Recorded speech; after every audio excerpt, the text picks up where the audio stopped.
नमस्कार, प्रतिदिन अखबार संपादकीय ऑडियो में आपका स्वागत है। कुपोषण को नकारने के बजाय समाधान खोजे दैनिक भास्कर। आतंकी संगठनों के बेलगाम वित्तीय स्रोत दैनिक जागरण। एआई की वास्तविकता को समझने के मायने बिजनेस स्टैंडर्ड। निधि और जनप्रतिनिधि। जनसत्ता। ऊर्जा क्षेत्र में बढ़ते कदम।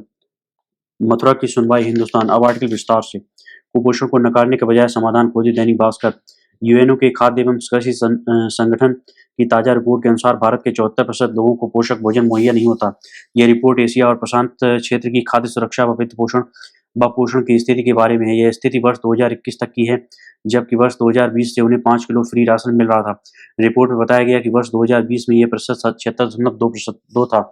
इसके पहले भारत सरकार के NF HS5 राउंड की रिपोर्ट में भी कुपोषण को भयावह स्थिति को विस्तार से बताया गया था। इस रिपोर्ट में भी यूएन के इस संगठन ने बताया कि भारत में कुपोषण जनित स्वास्थ्य पैरामीटर्स काफी नीचे हैं और बच्चों में एनीमिया के मामले में हालत बुरी है। समुचित भोजन के अलावा अंडर नरिश्ड लोगों का प्रतिशत 16.6 है। देश के बच्चे कुपोषण की वजह से दुबले और नाटे हो रहे हैं। हालांकि भारत सरकार ग्लोबल हंगर इंडेक्स की ताजा रिपोर्ट में इन्हीं बातों को विदेशी साजिश बताकर खारिज कर चुकी है। 5 साल की आयु तक के 31% बच्चे नाटेपन के शिकार हैं। रिपोर्ट के अनुसार नाटापन जन्म के दौरान माता के कुपोषण एवं खराब स्वास्थ्य के अलावा जन्म के बाद बच्चे को समुचित फंडिंग और फिर समुचित फीडिंग और पोषण न प्राप्त होने से होता है। सवाल है कि अगर चांद पर उतरना संभव है तो कुपोषण को खत्म करना क्यों नहीं। आतंकी संगठनों के बेलगाम वित्तीय स्रोत दैनिक जागरण। अनिल राजपूत लेखक तस्करी और जालसाजी गतिविधियों के खिलाफ गठित फिक्की की समिति कैट के चेयरमैन हैं। इजरायल फिलिस्तीन संघर्ष दशकों पुराना है। संघर्ष की चिंगारी 7 अक्टूबर को इजरायल पर हुए हमास के भयावह आतंकी हमले के बाद और भड़क उठी। इससे यह भी स्पष्ट हुआ कि कुछ लोग अपने नापाक मंसूबों को पूरा करने के लिए किसी भी प्रकार के शैतानी तरीकों का इस्तेमाल करने से नहीं हिचकते। इसके जरिए वे सभ्य समाज के लिए बड़ी समस्याएं और कठिनाई पैदा कर देते हैं। हमास और हिजबुल्लाह जैसे आतंकी संगठन ऐसे ही हैं। ये कई वर्षों से आतंक को बढ़ावा दे रहे हैं। इजरायल हमास युद्ध के चलते दोनों ओर तमाम लोग हताहत हुए हैं। इसकी सबसे बड़ी कीमत निर्दोष लोगों को चुकानी पड़ी है, क्योंकि जान गंवाने वालों में बड़ी संख्या बच्चों, महिलाओं और युवाओं की है। ऐसे आतंकी समूह वैसी विकट स्थिति पैदा करते हैं जो जवाबी प्रतिशोध और अस्थिरता का कारण बनती है। हमास का इजरायल पर हुआ हमला ऐसे ही एक उदाहरण है। इजरायल के जवाबी हमले से गाजा के लोगों की मुश्किलें ही बढ़ी।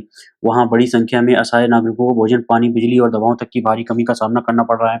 इसके चलते तमाम लोग सुरक्षित आश्रय की तलाश में अपने घरों से भाग गए हैं और दुर्भाग्य से कई मारे भी गए हैं। ऐसी समस्या के मूल कारण की पड़ताल करेंगे तो अवैध व्यापार और विभिन्न स्रोतों से आतंकी संगठनों को मिलने वाली वित्तीय सहायता सामने आएगी। ऐसे में आतंकियों के इस वित्तीय प्रवाह को अवरुद्ध करना बहुत आवश्यक है। आतंकी संगठन तस्करी और जालसाजी को एक टिकाऊ बिजनेस मॉडल मानते हैं, जिस पर कई बार तो उनका एकाधिकार भी होता है। अंकटाड के अनुसार अवैध व्यापार दुनिया की लगभग 3% अर्थव्यवस्था को लील जाता है। यदि इस बाजार को एक देश मान ले तो उसकी आर्थिकी का आकार ब्राजील, इटली और कनाडा से भी बड़ा होता है। 2013 में नाइजर के अगाडेज में आतंकवादी हमले और 2015 में पेरिस में सालीम आब्दो हमले को नकली नाइकी जूते बेचने और सिगरेट तस्करी से मिले धन से वित्त पोषित किया गया था। इसे ध्यान में रखते हुए 2019 में संयुक्त राष्ट्र सुरक्षा परिषद ने चिंता व्यक्त की थी। परिषद के अनुसार आतंकवादी और आपराधिक संगठन हथियारों, दवाओं, कलाकृतियों और सांस्कृतिक धरोहरों की तस्करी के माध्यम से वित्त पोषण के स्रोत के रूप में अवैध व्यापार से लाभ उठा रहे हैं। उसी वर्ष संयुक्त राष्ट्र ने एक प्रस्ताव जारी कर सदस्यों से नीतिगत उपायों के माध्यम से अंतर्राष्ट्रीय आतंकवाद और संगठित अपराध के बीच संबंधों पर ध्यान देने का आग्रह किया था। हमास के हालिया आतंकी हमले के संदर्भ में 2 आतंकी संगठनों की कार्यप्रणाली और उनके DNA को भी समझने की जरूरत है। हमास का संगठन 1987 में हुआ था। 2007 में उसने गाजा पट्टी पर नियंत्रण कर लिया। हथियारों, ईंधन, ड्रग्स के अवैध व्यापार के अलावा मनी लॉन्ड्रिंग हमास के लिए धन के प्रमुख स्रोत रहे हैं। अमेरिकी सरकार द्वारा हमास से जुड़े कई क्रिप्टो करेंसी खातों को जब्त कर लिया गया है। सरकार अपनी क्रिप्टो वॉलेट पते पर चंदा मांगने के लिए फेसबुक और एक्स जैसे इंटरनेट मीडिया मंच का उपयोग करता है। इस कार्यप्रणाली को अमेरिकी आंतरिक सुरक्षा विभाग की एक रिपोर्ट में उजागर किया गया है। कई विश्लेषकों के अनुसार हमास से जुड़े इन क्रिप्टो करेंसी खातों की कीमत करोड़ों डॉलर है। ये खाते आतंकी गतिविधियों के लिए उपयोग किए जाने वाले सभी प्रकार के सामान की खरीद में सहायक हैं। हिजबुल्लाह की स्थापना 1982 में हुई थी। यह वैश्विक सिगरेट तस्करी नेटवर्क और विश्वव्यापी कोकीन व्यापार में शामिल है। मनी लॉन्ड्रिंग में भी माहिर है। वैश्विक आतंकवाद और रुझान विश्लेषण केंद्र GTTAC डाटाबेस ने 2018 और 2022 के बीच इजरायल, लेबनान और सीरिया में हिजबुल्लाह के 44 हमलों को दर्ज किया है। पिछले कुछ दशकों में अवैध गतिविधियों में हिजबुल्लाह की भागीदारी काफी बढ़ी है। अमेरिका और यूरोप में नशीले पदार्थों की तस्करी को रोकने के लिए 2007 में शुरू की गई 1 दशक तक चलने वाली कैसेंडा परियोजना के बाद से कोकीन नेटवर्क में इसकी भागीदारी का विस्तार हुआ है। पश्चिम अफ्रीका, यूरोप एवं दक्षिण अमेरिका में अपनी आपराधिक गतिविधियों के अलावा संगठन के पास पश्चिम एशिया में भी मजबूत ड्रग्स व्यापार नेटवर्क है। यह लेबनान और सीरिया की सीमाओं में की जाने वाली तस्करों में शामिल है। अवैध व्यापार से हासिल होने वाले मोटे मुनाफे के बिना बड़ी संख्या में गोला बारूद, जमीन, हवा और समुद्र के जरिए हमले करने वाली सटीक मिसाइलें, ड्रोन, पैराग्लाइडर, स्पीडबोट समेत अन्य भी आधुनिक एवं मारक हथियार हासिल नहीं किए जा सकते, जिनका इस्तेमाल 7 अक्टूबर के आतंकी हमले में किया गया। हिजबुल्लाह और हमास ने अपने राजनीतिक और परिचालन फायदे के लिए इंटरनेट मीडिया जैसी नवीनतम सूचना प्रसार तकनीक का भी व्यापक रूप से इस्तेमाल किया है। इन माध्यमों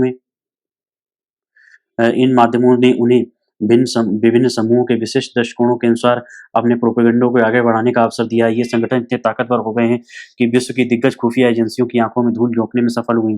तस्करी और जालसाजी जैसे आतंक और अवैध व्यापार के तेजी से बढ़े हैं।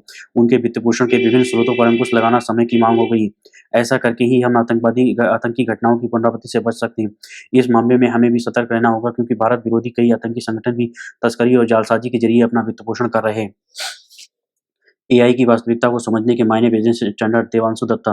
चैट जीपीटी की आधिकारिक रूप से शुरुआत 30 नवंबर 2022 को हुई और यह काफ़ी तेज़ी से लोकप्रिय हो गई। फिलहाल एक सप्ताह में 10 करोड़ से अधिक उपयोगकर्ता इस्तेमाल कर रहे हैं। अन्य आधा दर्जन कंपनियों ने बाजार हिस्सेदारी हासिल करने के लिए इसी तरह के एआई चैटबॉट जारी किए। कई विशेषज्ञों और नीति निर्माताओं ने आर्टिफिशियल इंटेलिजेंस या एआई के खतरों पर चर्चा की है। इसमें यह प्रस्ताव रखा गया है कि एआई की रफ्तार को धीमा किया जाए और इसमें 6 महीने तक विकास को स्थगित करने की बात भी रखी गई। हालांकि इसे नज़रअंदाज कर दिया गया। नवंबर 2023 में एआई सुरक्षा शीर्ष सम्मेलन के ब्लेचली घोषणा पत्र में संयुक्त बयान के रूप में जारी किया गया। इस शिखर सम्मेलन में भारत सहित कई देशों ने भाग लिया। तकनीकी रूप से उन्नत देशों में रूस ही अनुपस्थित था। इस सम्मेलन के घोषणा पत्र में कहा गया है कि हम सबको साथ लेकर काम करने का संकल्प जताते हैं, ताकि एआई मानव केंद्रित, भरोसेमंद और जिम्मेदार रहे और ये सुरक्षित होने के साथ मौजूदा अंतर्राष्ट्रीय मंचों एवं अन्य प्रासंगिक पहलों के जरिए सभी की भलाई का समर्थन करे, ताकि एआई द्वारा पैदा किए गए जोखिम की व्यापक श्रृंखला का समाधान निकालने के लिए सहयोग को बढ़ावा दिया जा सके। इस घोषणा पत्र को विनम्र तरीके, आधुनिक तकनीकों, मानकों के अनुरूप नहीं कहा जाएगा। इसे सटीक तरीके से एक कूटनीतिक बयान ही कहा जा सकता है। इस घोषणा पत्र पर हस्ताक्षर करने वाले भी पूरी तरह से जानते हैं कि इन घोषणाओं को लागू नहीं किया जा सकता। दिलचस्प ये भी है कि वे सभी एआई संगठन और डिजाइन R&D को तेजी से प्रोत्साहित कर रहे हैं। भारत ने सभी के लिए एआई नारा दिया है और ये आर्टिफिशियल इंटेलिजेंस के लिए वैश्विक साझेदारी GPAI की योजना का हिस्सा है। सरकार के पास कई एआई कार्य समूह हैं और आंकड़ों की क्षमता 15 गुना बढ़ाने के लिए 3 स्तरीय कंप्यूटर बुनियादी ढांचा स्थापित करने की सिफारिशें की जा रही हैं। इसके अलावा कंपनी जगत और शैक्षणिक कॉर्पोरेट पहलों को प्रोत्साहित किया जा रहा है। एनवीडिया का रिलायंस जियो और टाटा ग्रुप के साथ करार है। वहीं IBM ने एआई नवाचार में तेजी लाने के लिए सरकारी संस्थाओं के साथ 3 समझौता ज्ञापनों पर हस्ताक्षर किए हैं। इसके अलावा सेमीकंडक्टर मिशन का मकसद ही बेहतर गुणवत्ता वाली विनिर्माण क्षमता को तैयार करना है। IIT मद्रास का centre for responsible AI CERAI R&D में एरिक्सन के साथ साझेदारी करेगा। इन पहलों के आर्थिक पहलू भी आकर्षक है। नेस्कॉम का अनुमान है कि एआई 2 या 3 साल में सकल घरेलू उत्पाद GDP में 12 से 13% या लगभग 450 से 500 अरब डॉलर का योगदान दे सकता है। अन्य देशों के भी इसी तरह के अनुमान हैं। इस तरह की गणना वास्तव में एआई तक नागरिकों की पहुंच के आधार पर की जाती है। अगर हम रक्षा से संबंधित एप्लीकेशन को देखते हैं, तब एआई का प्रभाव और भी अधिक होगा। इस घोषणा पत्र और सभी सार्वजनिक आशंकाओं के बावजूद कंपनी जगत की कोई भी इकाई और कोई भी देश इस सुनहरे अवसर से दूर नहीं हो सकता, या पीछे छूट जाने के डर से जानबूझकर R&D की रफ्तार कम नहीं कर सकते। अन्य क्षेत्रों के लिए जोखिम से जुड़े पहलुओं पर गौर किया जाता है, लेकिन वैश्विक मंदी के बावजूद एआई की फंडिंग में वृद्धि हुई है।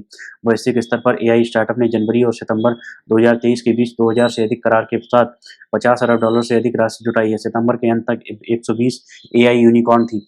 हालांकि एआई क्षेत्र की क्रांति अब भी प्रारंभिक चरण में ही मानी जा सकती है। कई वर्षों तक इसमें काफ़ी महत्वपूर्ण खोज होगी। अगर क्वांटम कंप्यूटिंग में समान स्तर पर सफलताएं देखी जा रही हैं, तब प्रोसेसिंग की रफ्तार को और तेज करते हुए हमें संभावित फायदे का वर्णन करने के लिए नए जुमले गढ़ने की आवश्यकता होगी। वर्ष 2030 तक और संभवतः इससे भी पहले ही सभी बुनियादी ढांचे और संबंधित एप्लीकेशंस एआई द्वारा संचालित होने लगेंगी। इसमें पावर ग्रिड, दूरसंचार नेटवर्क, राजमार्ग प्रणाली, बंदरगाह, मेट्रो, हवाई अड्डे, शहर की ट्रैफिक लाइट, उपग्रह नेटवर्क और नगरपालिका जल आपूर्ति भी शामिल है। एआई का इस्तेमाल स्वास्थ्य सेवा, दवा अनुसंधान, कानून प्रवर्तन, खुदरा वित्तीय प्रणालियों, स्वचालित कारों में भी व्यापक तौर पर होगा। एआई स्वायत्त हथियार प्रणालियों, रोबोटिक वाहनों, युद्ध सामग्री डिजाइन और इसी तरह की चीज़ों के साथ जुड़कर रक्षा से जुड़े एप्लीकेशन पर भी लगभग पूरी तरह दबदबा बना सकता है। इस क्षेत्र से मिलने वाली कीमत इतना ज़्यादा हो सकती है कि मुमकिन है कि खतरों को अनदेखा कर दिया जाए। हालाँकि हम पहले से ही इसके कुछ नकारात्मक पहलुओं पर गौर कर सकते हैं। एआई चेहरे की पहचान को लेकर व्यापक डेटा की तुलना करने की अपनी क्षमता के साथ-साथ सरकारों को सभी नागरिकों का पूर्ण ब्यौरा 24 घंटे दे सकता है, जिससे सत्तावादी शासन के खिलाफ असंतोष जाहिर करना और मुश्किल हो सकता है। ऐसा लगता है कि चीन और भारत दोनों ही इस स्तर पर दाँव लगा रहे हैं। यह ऐसे ड्रोन को ताकत दे सकता है जो मानव हस्तक्षेप के बिना लक्ष्य की पहचान कर सकता है और निशाना साध सकता है। आवाज़ों और चेहरों की क्लोनिंग कर भी यह बिल्कुल प्रामाणिक लगने वाली फर्जी खबरें देने के साथ ही लोगों को धोखा दे सकता है और या सुरक्षा व्यवस्था को दरकिनार कर सकता है। यह पूर्वाग्रहों को कायम रख सकता है और संभव है कि मौजूदा डेटा पर प्रशिक्षित एल्गोरिथ्म यह सिफारिश करें कि केवल पुरुषों को एसटीईएम छात्रवृत्ति मिले और केवल उच्च जाति के लोगों को बैंक ऋण मिले। यदि एआई का इस्तेमाल परमाणु मिसाइल प्रणालियों को नियंत्रित करने के लिए किया जाता है, यह होगा ही और यह पहले से ही हो सकता है। तो ये विलुप्त होने के कगार पर पहुँचाने का कारण भी बन सकता है, जैसा कि कुछ लोगों ने चेतावनी भी दी। एआई से जुड़े जोखिमों से बचने के उपाय एवं तरीकों पर उतनी तेज़ी से काम नहीं हो रहा है, जितनी तेज़ी से इसका विकास हो रहा है। ऐसे में हम अब सिर्फ़ ये उम्मीद ही कर सकते हैं कि हमें बड़े नुकसान से बचाने के लिए जल्दी उपाय किए जाएँगे। अगर ऐसा नहीं होता है, तब विलियम गिब्सन और नील स्टीफ़न जैसे लेखकों ने जो बुरी भविष्यवाणियों की बात की थी, उसे नकारा नहीं जा सकेगा। निधि और जनप्रतिनिधि जनसत्ता जनप्रतिनिधियों के लिए अलग से विकास निधि की व्यवस्था इस मकसद से की गई थी कि कुछ बुनियादी काम घोषित परियोजनाओं से अलग भी संपन्न कराए जा सकें।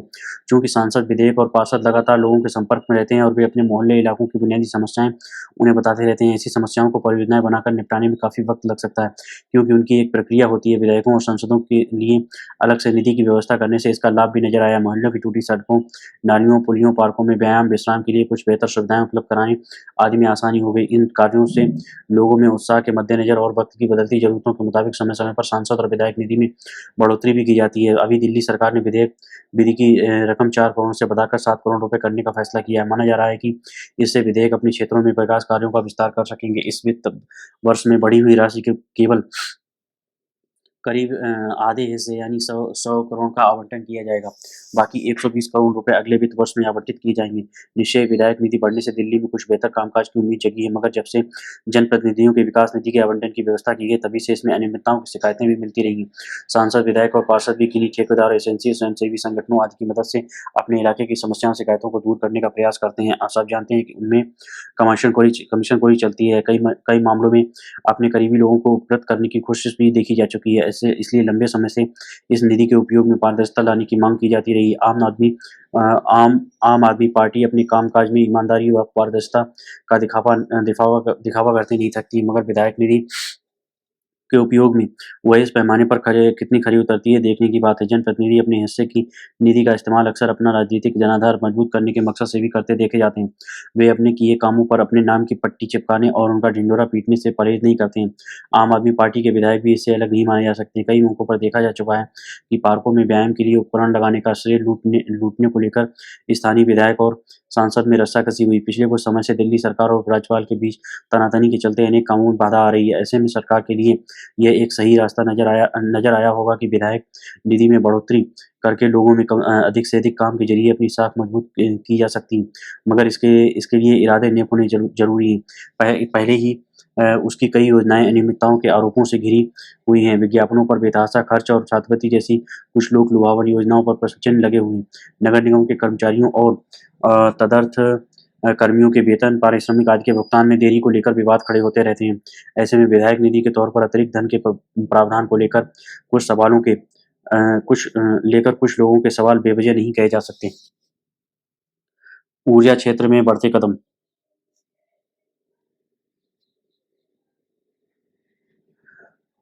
अमित बैजनाथ गर्ग। भारत में वर्ष 2030 तक ऊर्जा क्षेत्र में आत्मनिर्भर बनने के लिए नई पंचवर्षीय योजना तैयार की है। इस योजना के बलबूते देश 500 गीगावाट गैर जीवाश्म ईंधन आधारित बिजली का लक्ष्य हासिल कर पाएगा। इसी क्रम में केंद्र सरकार अगले 5 साल के लिए प्रतिवर्ष 50 गीगावाट अक्षय ऊर्जा क्षमता के लिए बोलियां आमंत्रित कर चुकी है। इतना ही नहीं, इससे इंटर स्टेट ट्रांसमिशन से जुड़ी अक्षय ऊर्जा क्षमता की इन वार्षिक बोलियों में प्रतिवर्ष कम से कम 10 गीगावाट पवन ऊर्जा क्षमता की स्थापना भी शामिल होगी। सरकार की ओर से अल्पकालिक और दीर्घकालिक नवीकरणीय ऊर्जा क्षमता वृद्धि से के लिहाज से और 2030 तक गैर जीवाश्म ईंधन क्षमता के 500 गीगावाट के लक्ष्य को प्राप्त करने की दिशा में यह घोषणा महत्वपूर्ण मानी जा रही है।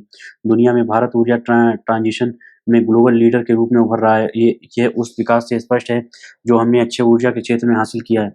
अक्षय ऊर्जा क्षेत्र रोजगार की दृष्टि से भी उम्मीद भरा नजर आ रहा है। पूरी दुनिया जहां जलवायु परिवर्तन के खतरों को रोकने के लिए इस क्षेत्र को विकसित करने में जुटी है, वहीं भारत ने इस स्रोत के विकास में अच्छी सफलता हासिल की है। पिछले 10 सालों में देश ने अक्षय ऊर्जा उत्पादन की अपनी क्षमता में 5 गुना बढ़ोतरी की है। इसके साथ ही 2030 तक के ऊर्जा उत्पादन के क्षेत्र में नए लक्ष्य भी तय किए गए हैं। एक रिपोर्ट के मुताबिक नए लक्ष्यों को पूरा करने में अगर सफलता मिलती है तो 2030 तक इस क्षेत्र में करीब 15 लाख नौकरियां पैदा होगी। अक्षय ऊर्जा क्षेत्र में रोजगार पैदा करने के लिहाज से चीन, ब्राजील और अमेरिका के बाद भारत दुनिया में चौथे स्थान पर है। पूरे विश्व में अक्षय ऊर्जा क्षेत्र में नियुक्त लोगों का 5.7% भारत में है। इंटरनेशनल रिन्यूएबल ऊर्जा एजेंसी इरेना की रिपोर्ट के अनुसार 2014 तक अक्षय ऊर्जा क्षेत्र में भारत में 4 लाख नौकरियां उत्पन्न की थी। असल में भारत में ऊर्जा क्षेत्र में विकास की काफ़ी संभावनाएं हैं और इस क्षेत्र में जाने के लिए छात्रों को कुछ खास पढ़ाई करने की ज़रूरत पड़ेगी। ऊर्जा क्षेत्र में BTech, power, MBA, oil and gas, MA energy economics और सौर ऊर्जा आदि से जुड़े कई पाठ्यक्रम होते हैं, लेकिन आने वाले समय में सबसे ज़्यादा संभावनाएं सौर ऊर्जा में है। विशेषज्ञों का कहना है कि भारत को 5 खरब डॉलर की अर्थव्यवस्था बनाने के लिए ऊर्जा क्षेत्र को पुनर्नवा करना बहुत ज़रूरी होगा। निवेश की बात करें तो भारत को के ऊर्जा क्षेत्र में 2000 से 2019 के बीच 14.32 अरब डॉलर का विदेशी निवेश आया है। सरकार इस क्षेत्र पर खासा ध्यान दे रही है, जिसके कारण आने वाले समय में इसमें निवेश और बढ़ेगा। इससे नौकरियों की संभावनाएं भी बढ़ेंगी। 2022 तक भारत सरकार नवीकरणीय ऊर्जा, सौर ऊर्जा, पवन ऊर्जा आदि की क्षमता बढ़ाकर 175 गीगावाट कर चुकी है। इसमें 100 गीगावाट सौर ऊर्जा और 60 गीगावाट पवन ऊर्जा शामिल है। वहीं भारत की कोयला आधारित क्षमता 2040 तक 191 गीगावाट से बढ़कर 400 गीगावाट होने की संभावना है। हालांकि भारत लंबे समय से ऊर्जा उत्पादन के लिए सबसे ज़्यादा भरोसा कोयले पर करता रहा है, लेकिन पिछले दशक के मध्य से इसमें हरित ऊर्जा की भागीदारी महत्वपूर्ण रही है। 2017 के बाद से हरित ऊर्जा बिजली उत्पादन के नए तरीकों में सबसे आगे रही है, जिसमें सौर ऊर्जा का बड़ा हिस्सा है। तकनीक में सुधार, सौर पैनलों की कीमतों में लगातार गिरावट के कारण लक्ष्य को हासिल करने में मदद मिल रही है। जहां 2010 में सौर ऊर्जा की निविदा 12 रुपये प्रति किलोवाट थी, वह 2020 में गिरकर 2 रुपये प्रति किलोवाट आ गई। मौजूदा समय में यह बिजली उत्पादन का सबसे सस्ता तरीका है। यही वजह है कि नई ऊर्जा क्षमता प्राप्त करने में और सौर ऊर्जा को सबसे ज़्यादा पसंद किया जा रहा है। 2022 में भारत में जोड़ी गई 92% नई ऊर्जा अकेले सौर और पवन आधारित थी। हरित ऊर्जा इस प्रकार देश में ऊर्जा का लगभग एकमात्र स्रोत बनता जा रहा है। भारत में बिजली की खपत बढ़ रही है और हरित ऊर्जा सबसे आकर्षक विकल्प है। निवेशक भी पैसा लगाने और लाभ पाने के लिए इस क्षेत्र की ओर देखने लगे हैं। केंद्र सरकार का अनुमान है कि पिछले 7 सालों में नवीकरणीय ऊर्जा में 70 अरब डॉलर, लगभग 5.6 लाख करोड़ रुपए से अधिक का निवेश किया गया है। हालांकि यह क्षेत्र अभी विस्तार की ओर बढ़ रहा है। भारतीय हरित ऊर्जा से जुड़े कई ऐसे क्षेत्र हैं जहां अभी निवेश की बेहद बेहद ज़रूरत है। हरित ऊर्जा का उत्पादन इसका एक पहलू है। सौर पैनलों एवं पवन टरबाइनों के निर्माण के लिए आपूर्ति श्रृंखला स्थापित करने से लेकर उन्हें वितरित ऊर्जा परियोजनाओं में स्थापित करने और जरूरी आधुनिक ग्रिड स्थापित करने तक निवेश के लिए कई क्षेत्र हैं। इसमें सॉफ्टवेयर पर भी निर्भरता बढ़ी है। यहाँ भी निवेश की काफ़ी संभावनाएं हैं। दरअसल हरित ऊर्जा को यह सुनिश्चित करने के लिए सॉफ्टवेयर की जरूरत होती है कि पावर ग्रिड सुचारू रूप से कार्य कर रहा है या नहीं। यह इस क्षेत्र के विकास के लिए महत्वपूर्ण है। दुनिया भर के देशों के कोयला और अन्य जीवाश्म ईंधन को पीछे छोड़ हरित ऊर्जा की ओर आने और इसे समर्थन देने की कई वजह हैं। देशी और विदेशी कंपनियों की तरफ से हरित ऊर्जा क्षेत्र में निवेश की अपार संभावनाएं हैं। जिस तरह ऊर्जा संक्रमण की गति बढ़ रही है, उसे देखते हुए आने वाले समय में पूंजी प्रवाह में वृद्धि नजर आएगी। भारतीय हरित ऊर्जा क्षेत्र में विदेशी निवेश 2014 से लगातार 4100 करोड़ रुपए से ऊपर रहा है, लेकिन 2017 के बाद हर साल 1 अरब डॉलर 8200 करोड़ रुपए के आंकड़े को पार कर रहा है। दुनिया भर के पूंजी बाजार विनियामक कारणों के साथ-साथ लंबी अवधि के समय के लाभ के चलते ज़्यादा से ज़्यादा हरित हरित तकनीक में निवेश की ओर कदम बढ़ा रहे हैं। इसका अर्थ है कि उपलब्ध पूँजी को हरित ऊर्जा में निवेश करने के जोखिमों में कमी आई है। ये पहलू ये भी है कि मौजूदा समय में भारत की ऊर्जा पर निर्भरता दूसरे देशों पर काफ़ी ज़्यादा है। देश को ऊर्जा के क्षेत्र में आत्मनिर्भर बनाने के लिए कई पहलें की जा रही हैं। इसी क्रम में नवीकरणीय ऊर्जा महत्वपूर्ण भूमिका निभा रही है, जिसके लिए सौर ऊर्जा के क्षेत्र में सरकार की ओर से काफ़ी काम किया जा रहा है। भारत ने वर्ष 2070 तक कार्बन उत्सर्जन को शून्य करने का लक्ष्य रखा है, जिसके लिए लगभग 50% ऊर्जा नवीकरणीय स्रोतों से उत्पादित करना बड़ा लक्ष्य है। 2040 तक भारत की ओर से 15,820 टेरावाट आवर बिजली का उत्पादन नवीकरणीय स्रोत से करने का भी लक्ष्य रखा गया है। ऐसे में सौर ऊर्जा इस लक्ष्य को प्राप्त करने में महत्वपूर्ण भूमिका निभा सकती है। इस लक्ष्य को प्राप्त करने के लिए विभिन्न कंपनियां सौर ऊर्जा के क्षेत्र में तेजी से काम कर रही हैं। इस वजह से इस क्षेत्र की कंपनियों में अब भी अच्छा विकास देखने को मिल रहा है। आने वाले समय में इन कंपनियों का विकास और तेज होने के साथ-साथ भारत ऊर्जा क्षेत्र के सभी लक्ष्यों को सफलतापूर्वक हासिल कर लेगा। मथुरा की सुनवाई हिंदुस्तान संपादकीय मथुरा धर्मस्थल विवाद में तेजी आ गई है। धर्मस्थल विशेष के सर्वे को उत्तर प्रदेश उच्च न्यायालय ने मंजूरी दी थी, जिसे सर्वोच्च न्यायालय में चुनौती दी गई थी, मगर अब सर्वोच्च न्यायालय ने सर्वे पर रोक लगाने से मना कर दिया। अब लोगों की निगाह उच्च न्यायालय के आगामी फैसले पर है, जो अगले सप्ताह आएगा, जिसमें सर्वे के बारे में स्पष्ट दिशा निर्देश संभावित हैं। जहां तक सर्वोच्च न्यायालय का प्रश्न है, तो जनवरी के मध्य में ही वहां पर मामले की सुनवाई होगी। सर्वोच्च न्यायालय में यह मामला पहले से ही लंबित है और उच्च न्यायालय में भी सर्वे को लेकर सुनवाई चल रही है। याचिकाकर्ताओं की कोशिश है कि इस मामले में सुनवाई सर्वोच्च न्यायालय ही करे और उच्च न्यायालय को किसी आदेश निर्देश से रोका जाए। बहरहाल ईदगाह पक्ष को निराशा हाथ लगी है, क्योंकि अब यह लगभग तय हो गया है कि मथुरा धर्मस्थल का सर्वे होगा। ध्यान रहे, काशी का ज्ञानवापी सर्वे मामला भी लगातार सुर्खियों में बना हुआ है और अब मथुरा ईदगाह मामला भी सुर्खियों में पहुंच गया है। इसमें कोई दो राय नहीं है कि ये मामले बेहद संवेदनशील हैं और इनमें अदालतों को अपना काम करने देना चाहिए। कानून के तहत अदालतों को जो उचित प्रतीत होगा उसे सभी को स्वीकार करना चाहिए। वास्तव में विवाद पुराना है और इसका सबसे दुखद पक्ष इस पर होने वाली राजनीति ही है। अदालतों में जो सुनवाई होती रही है, वह कागजों या साक्ष्यों के आधार पर अगर चलती रहे तो किसी को कोई परेशानी नहीं होनी चाहिए। अंततः यह देश किसी समुदाय या के पक्ष या विपक्ष में नहीं है, बल्कि संविधान की रोशनी में ही आगे बढ़ना चाहिए। जिन अदालतों में ऐसे मामले हैं, उन्हें विशेष सावधानी के साथ आगे बढ़ना चाहिए। राजनीति से प्रभावित होने के बजाय साक्ष्यों पर विश्वास करना ज़्यादा सही है। धर्मस्थल से जुड़े भावनात्मक ज्वार यह देश अनेक बार देख चुका है और कई ऐसे अप्रिय मंजर भी सामने आए हैं, जिनकी जिम्मेदारी लेने के लिए कोई तैयार नहीं होता है। अतः जब कोई ऐसा मामला जोर पकड़ता है तो चिंता स्वाभाविक ही जग जाती है।